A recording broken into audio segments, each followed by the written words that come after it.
Hi everyone, welcome to Miss Adams Teaches Grammar. In this short video, I'm going to be taking you through the different types of open word classes.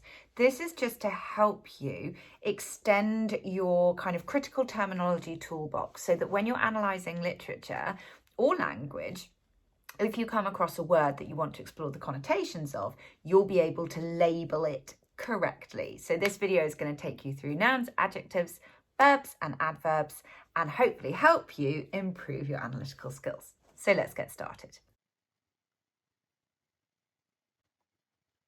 So first of all, let's just make sure that we are aware of what the difference is between open class words and closed class words. So here's a little table to help you out. So your open class words are nouns, adjectives, main verbs, and most of your adverbs, and your closed class words are like your grammatical function words. So auxiliary or modal verbs, prepositions, pronouns, determiners, some of your adverbs, and things like connectives or conjunctions. Why we categorize them in this way is because open class words can be added to. So for example, as technology develops, we need more nouns to describe or to label the things that we are creating. So they're open, you can keep adding more to them. Whereas things like your grammatical function words, there's not as much need to add to them in that same way. So we're just going to focus on the open class words, these ones here, and there'll be another video in due course that takes you through some of these ideas. But let's have a little look at our first one, nouns. Okay, so little definition for you. Nouns are objects, places, people, concepts. Okay, so you can categorize them in different ways. So you've got, well, there are three ways of categorizing. I'm just going to focus on these two because I think these are the most helpful. So abstract versus concrete, and then proper versus common. So if a noun is like a thing, an object, or a kind of concept, if you can touch it, if you can hold it like this, if you can see it and feel it, it's concrete, it's tangible, it's a concrete noun. Whereas things that are abstract, so for example, like love as a concept, it's a thing, it's still a thing, so it's a noun, but you can't hold it. Do you know what I mean? You can't touch it, you can't snip it. Yeah, it's a concept or an idea rather than an actual thing that you can hold on to, like a watch, for example. So concrete, I can hold it, I can touch it. Abstract, it's a concept. And then the other useful way of categorizing is proper versus common. So proper nouns are the nouns we use to describe people and places, so titles, and proper nouns have capital letters. So my name is Miss Adams, and Miss Adams is a proper noun, okay, and so you capitalize it with the M and the A, but my phone is just an object, it's a common noun. It doesn't need any capitalization, it's a thing. So proper is for your sort of people, as in your place names, your names of people, whereas common are your objects, your everyday objects. So here's a lovely koala. Lovely koala. So here are some examples. So, I've already used love, but this our lovely koala who is feeling all full of love. You can see his hearts. So love is abstract and common. Yeah, as a concept, you can't hold it, you can't touch it, so it's abstract, and it's common because it's not a person or a place. Koala, as in the noun koala, that is concrete. Were there a koala here, I could touch it. Might be a bit dangerous, but I could. I can see it, it's tangible, and it's common. But if his name was a Mr. Koala, that would be a proper noun because it's a person, it's a name. But again, it would be concrete because Mr. Koala is tangible. So those are nouns. Abstract, concrete, proper, common. Okay? It makes sense to look at adjectives next because actually adjectives describe nouns. So I always, when I think about these four words, these four open class words, I always put nouns and adjectives together as like a little unit. So if, for example, you thought about that koala, you might have called the koala a happy koala. Yeah. So happy is the adjective describing the noun koala. Another really useful way to describe adjectives is by looking at how they're graded. And I think that this little bad boy here is super helpful for analysis. So your base adjective, just your standard adjective, is like this. So happy. So we talked about the happy koala before, or we've got beautiful. You can then look at the adjective as comparative, happier. He is happier than me. Okay, or I am happier than him. Okay, so it's a comparison. So we add the ER. And then this one, the superlative, is when you add the est form, happiest.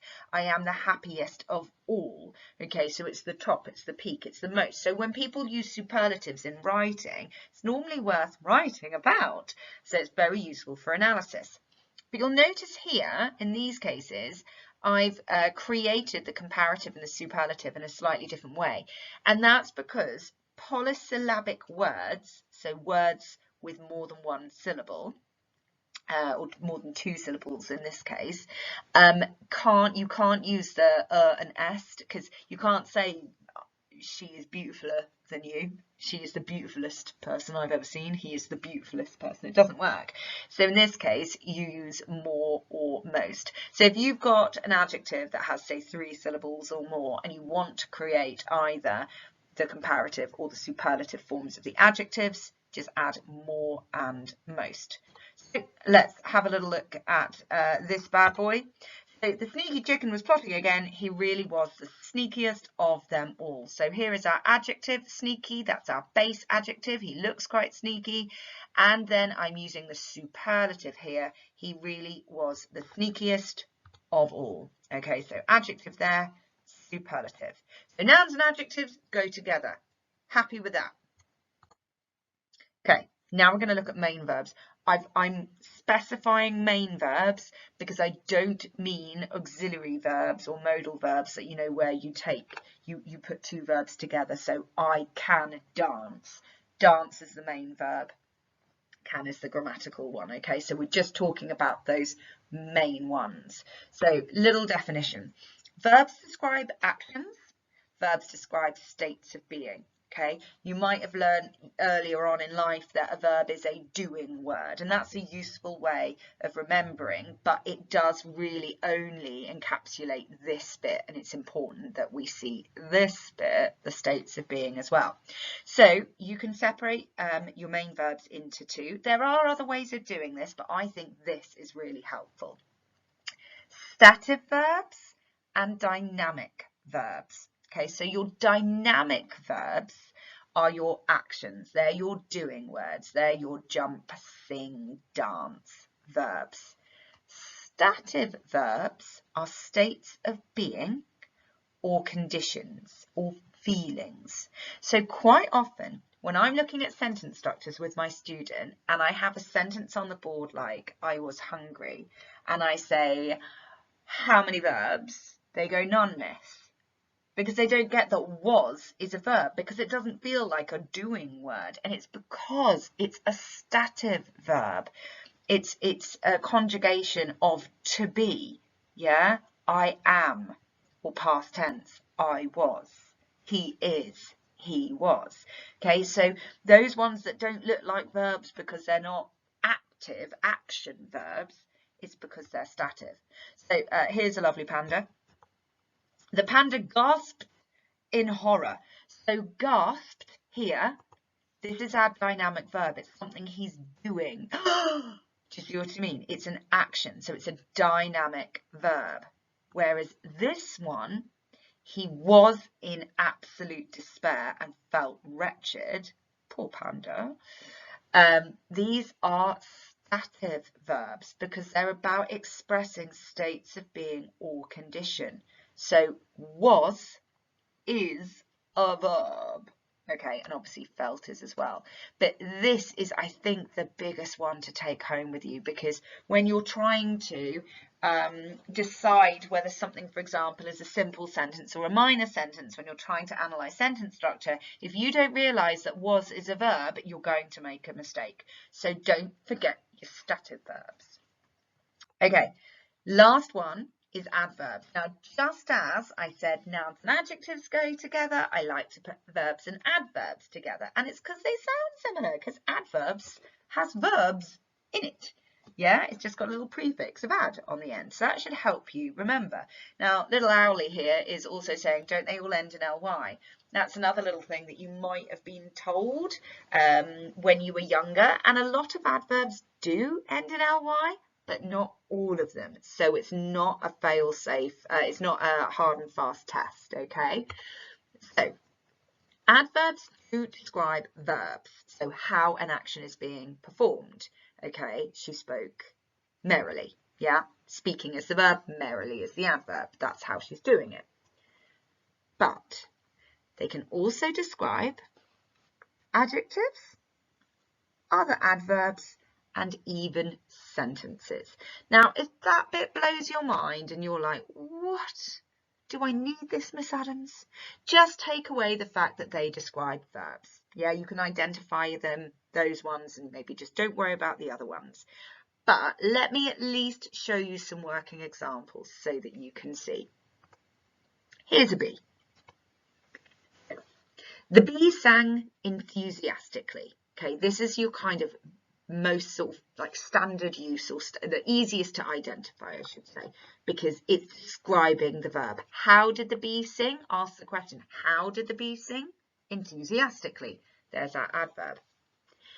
The bee sang pretty enthusiastically, describing an adverb. So yes, enthusiastically continues to be an adverb, but so does pretty.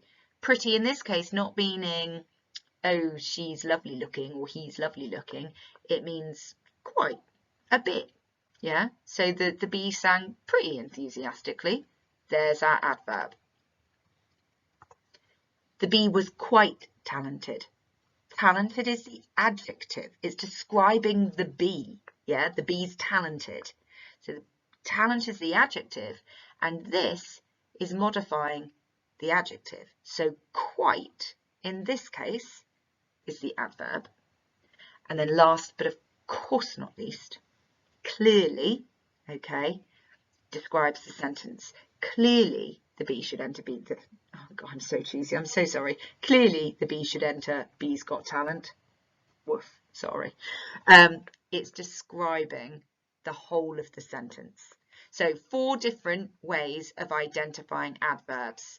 This is the number 1. So if you can get that one under your belt, job's a good one. And if you remember these ones, then super duper as well.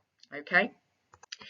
So why do I need to know this? Why? Critical terminology. Yes, we do know that in our literature exams and our language exams, they do want to see critical terms.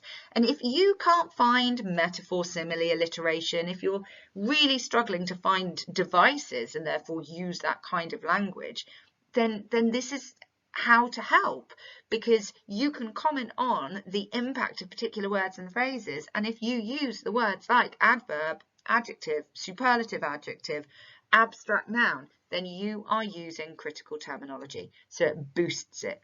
However, please do remember to discuss impact.